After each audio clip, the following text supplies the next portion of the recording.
यूं तो चुनावों से ठीक पहले नेताओं का एक से दूसरी पार्टी में जाना आम बात है, पर यह खास तब हो जाता है जब पार्टी की नींव रखने वाले ही उसका साथ छोड़ दे। कैलाश गहलोत आम आदमी पार्टी का एक मजबूत पिलर थे। उन्होंने विषम परिस्थितियों में भी पार्टी और कार्यकर्ताओं को संभाले रखा। पर ऐसा क्या हुआ कि खुद को केजरीवाल का हनुमान कहने वाले कैलाश बागी बन गए? अगर आप इसकी इनसाइड स्टोरी जानना चाहते हैं तो आपको थोड़ा सा फ्लैशबैक में जाना पड़ेगा। कैलाश गहलोत का इस साल 15 अगस्त को तिरंगा फहराने को लेकर विवाद हुआ था। विवाद का कारण था कि अरविंद केजरीवाल ने आतिशी को प्राथमिकता दी थी, लेकिन एलजी वीके सक्सेना ने इस काम के लिए कैलाश गहलोत को नियुक्त किया था। पार्टी सूत्रों ने संकेत दिया था कि गहलोत को लेकर आपके भीतर अविश्वास की भावना पैदा हुई है। आपको बता दें कि साल 2023 में पार्टी के शीर्ष नेतृत्व के साथ उनके संबंधों में खटास आने लग गई थी, क्योंकि गहलोत की तुलना में आतिशी को महत्व दिया गया। जबकि उस समय मनीष सिसोदिया और सत्येंद्र जैन के इस्तीफे के बाद गहलोत दिल्ली कैबिनेट में दूसरे नंबर पर थे। सक्सेना के साथ गहलोत की नजदीकी भी आम आदमी पार्टी के नेताओं के बीच चर्चा का विषय बनी। इसके बाद अगस्त में जब दिल्ली 78वें स्वतंत्रता दिवस का जश्न मनाने की तैयारी कर रही थी, तब संवैधानिक दुविधा ये थी कि मुख्यमंत्री अरविंद केजरीवाल के जेल में रहने के कारण राष्ट्रीय ध्वज कौन फहराएगा। केजरीवाल ने ध्वजारोहण की जिम्मेदारी के लिए मंत्री आतिशी को प्राथमिकता दी, जबकि उपराज्यपाल वीके सक्सेना ने इस काम के लिए कैलाश गहलोत को नियुक्त किया।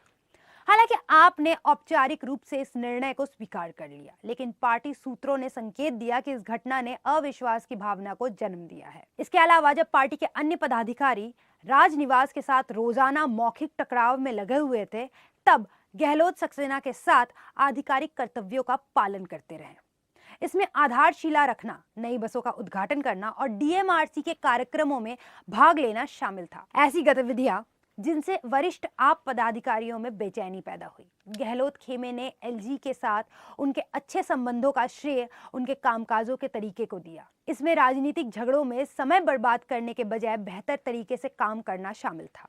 गहलोत कैब एग्रीगेटर और प्रीमियम बस सेवा जैसी नीतियों को पारित करवाने में कामयाब रहे। वहीं उनके कैबिनेट सहयोगियों ने अपनी परियोजनाओं के ठप होने की शिकायत की। हालांकि बेचैनी तब और स्पष्ट हो गई जब केजरीवाल ने जेल से रिहा होने के बाद कहा कि तिहाड़ जेल अधिकारियों ने तिरंगा फहराने के लिए आतिशी को मंत्री नामित करने के उनके पत्र को एलजी को भेजने से इनकार करके उनका अपमान किया। मंच पर गहलोत उनके ठीक पीछे बैठे थे।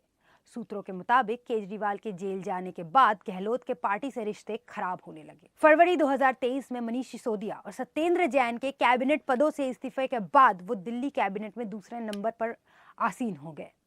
उन्होंने कई विभागों का प्रबंधन किया और वित्त मंत्री के रूप में दिल्ली का बजट पेश किया।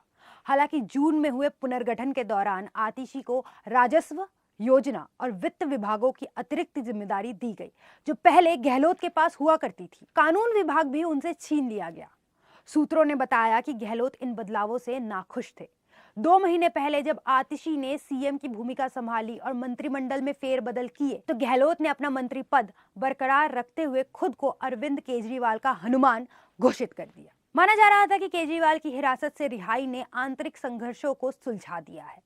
हालांकि अपने कार्यकाल की तरह अपने आखिरी दिन सहित गहलोत ने अपना शांत स्वभाव बनाए रखा। एक दिन पहले ही उन्होंने महिलाओं की तरफ से संचालित बस डिपो के उद्घाटन समारोह का नेतृत्व किया। इन सबके बीच दिल्ली के चुनाव बेहद करीब है। बीजेपी दिल्ली की सत्ता को हासिल करने के लिए कुछ भी करने को तैयार है। ऐसे में गहलोत बीजेपी के लिए अच्छी खबर ला सकते हैं। देश और दुनिया की बाकी तमाम खबरों के लिए देखते रहे द न्यूज़ 15। नमस्कार।